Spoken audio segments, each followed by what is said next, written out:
Estamos de volta do intervalo agora, nesta conversa de grande entrevista com a Mamã Graça Machel, membro da Frelimo. Estamos a falar sobre os 50 anos da Frelimo, o seu papel à frente de libertação de Moçambique, o seu papel depois da independência, na consolidação da independência e até aos dias de hoje. Bom, depois a proclamação de independência e assume o cargo de ministra de Educação. Como é que isto acontece? Eu fui designada secretária de Estado para a Educação no governo de transição. Eu exerci essa função sobre o comando do camarada Gideon Ndove. O camarada Gideon Ndove era ministro de Educação no governo de transição e eu era secretário de Estado. Mas na altura da proclamação da independência, nessa altura eu residia em casa do camarada Rui Baltazar e Olga Baltazar, porque eu tinha sido do primeiro grupo, éramos muito poucas meninas que estavam no grupo e então o casal ofereceu-se para me acomodar. Eu estou lá e recebo uma chamada do camarada Oscar Monteiro e diz-me assim: escuta um noticiário das 19h30. Na altura era 19h30. Eu disse sim. Eu disse, por quê? Disse, não, escuta o noticiário das 19h30. Não me deu mais nada como detalhes. Eu compreendi que havia notícias importantes. Estávamos na sala, o camarada Rui Baltazar, o camarada Olga e eu sentamos para ouvir as notícias de... Nessa altura, como secretária de Estado? E eu ainda, quer dizer, não tinha chegado a cessar funções depois da proclamação da independência. Ninguém disse, agora cessou, mas sabíamos que já não éramos parte do governo, éramos só militantes, não é? E eu tomei conhecimento de que tinha sido nomeada Ministra de Educação e Cultura através desse comunicado no noticiário das 19h30. Não se consultou, falaram consigo? Não, o presidente não falou comigo. Eu acho que não falou com muitos outros camaradas, mas eu vou falar de mim. Eu fiquei tão... eu fiquei tão chocada, porque eu não me sentia com capacidade de exercer as funções de ministro. Eu trabalhar sob as ordens do ministro é muito bem, mas dirigir um ministério tão complexo como o de Educação, é algo que não me tinha passado pela cabeça. E eu ainda tentei resistir, na minha ingenuidade, de dizer que eu não posso, não vou ser capaz. Uma das pessoas que veio falar comigo foi o camarada Guebuza. Ele soube que eu fiquei praticamente de cama, não é? Eu estava a chorar e dizia que não era capaz, não sabia o que fazer. Ele veio me visitar.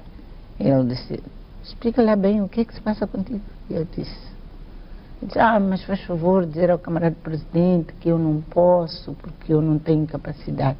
Ele disse, achas mesmo que eu vou dizer isso ao presidente? Eu disse, faz favor, porque eu não sei, não vou conseguir, etc, etc.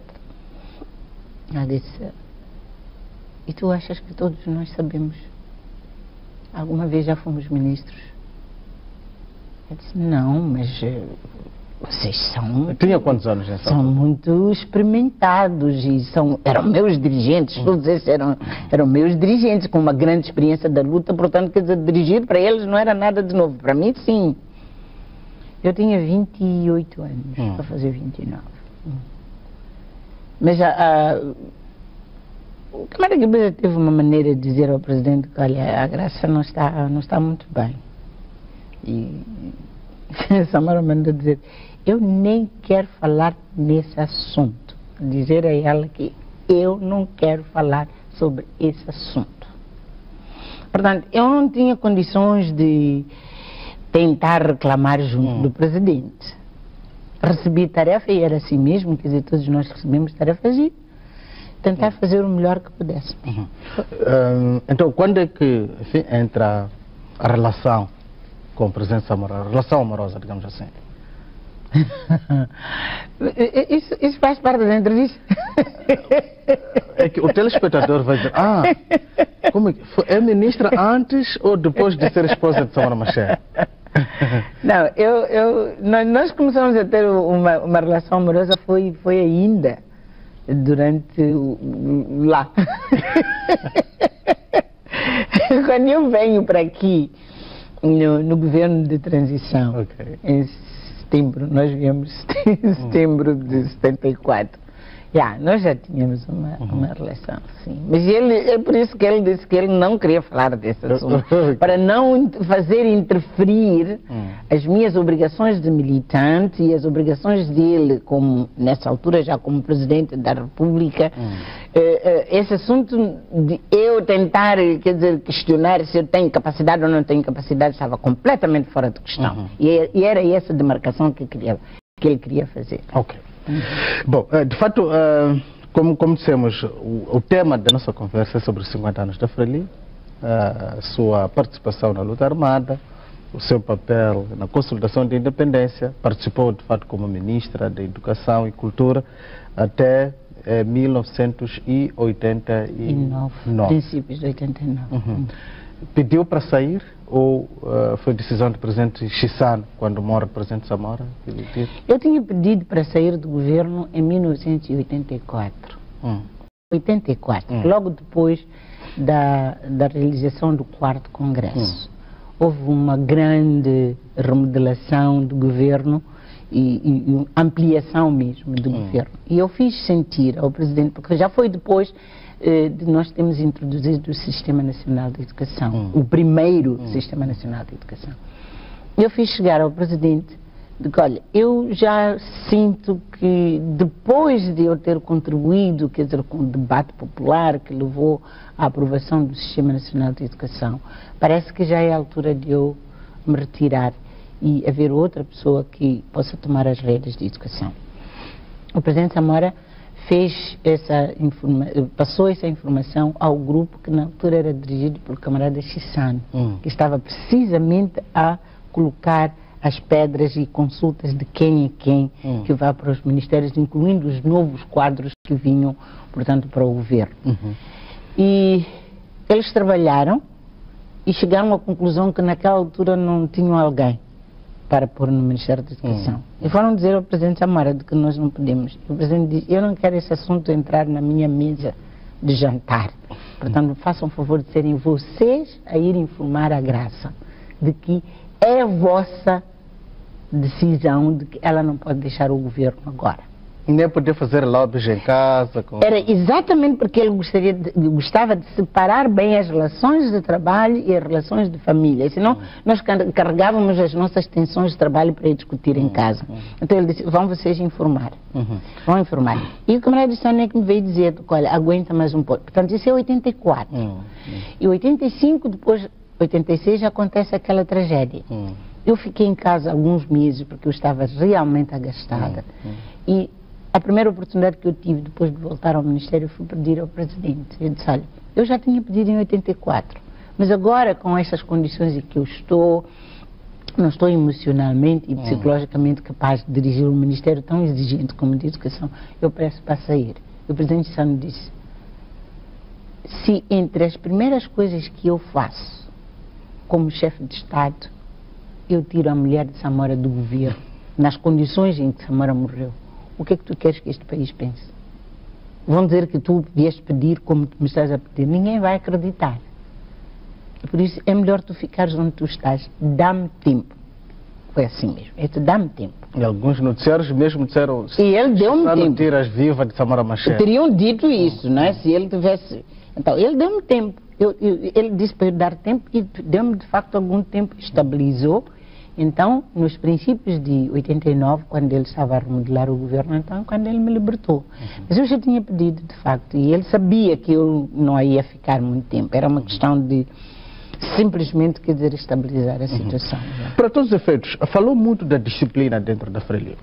E ultimamente, e também chegou a dizer, bom, tínhamos mais abertura ontem do que hoje. Hoje, quando alguns membros da Frelimo falam abertamente, está-se a pensar que há falta de disciplina lá dentro. Não, eu quando falei de que nós tínhamos mecanismos de ouvir as opiniões populares, eu não estava sequer a dizer em relação à Frelimo, estava a falar do povo de uma maneira geral. Okay. É por isso que eu falei das assembleias, que iam que iam até as aldeias, para dizer que havia espaço de debate popular naquela altura, de que, quer dizer, o sistema afunilou-se. Por causa da modernização do Estado, afunilou-se. E agora funcionamos mais, quer dizer, de uma democracia mais indireta do que aquela direta que nós tínhamos naqueles tempos. É esse o ponto que eu estava a fazer. Ok. Mas para todos os efeitos, em relação à própria disciplina da Frelimo, hoje há uma percepção de que há alguns membros da Frelimo são intocáveis, podem dizer aquilo que querem, em vez de discutir as coisas dentro do partido. Não, eu acho que não é bem assim. Repare bem, há camaradas, alguns de nós, não é? Eu também tenho muita liberdade de falar, nem sempre nos órgãos do partido, diga-se de passagem. Eu falo abertamente. Às vezes sim, quer dizer, nós falamos de coisas que se entende que deviam serem discutidas no seio do partido. Okay. É esse o ponto que estás a levantar, não é isso? Sim. Não é bem por falta de espaço.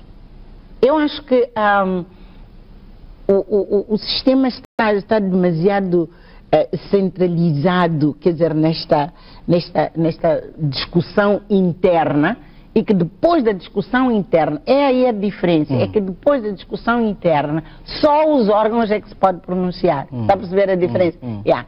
E aqueles que são um bocadinho liberais, como eu, não é? Independentemente da discussão interna, não é? Falam fora. É esse o problema. Não é necessariamente que as coisas não são discutidas. A diferença é que se exige que depois dessa discussão só os órgãos é que devem falar. E aí eu quero aceitar que há uma certa tensão. Porque as pessoas têm liberdade de expressão. E depois não é só isso. Quer dizer, na minha idade, assim, por amor de Deus, na minha idade, eu gosto de falar e falar aquilo que a minha cabeça diz. Não é verdade? E às vezes, quer dizer, quando as posições não são exatamente aquelas que terão saído do comunicado, não é verdade? Aí existe uma certa tensão. E nesta sua maneira de dizer as coisas abertamente, teria dito, numa entrevista a um canal de televisão, que a agenda de pobreza abraçada pela Frelimo já não é suficientemente mobilizadora da maneira como está sendo feita.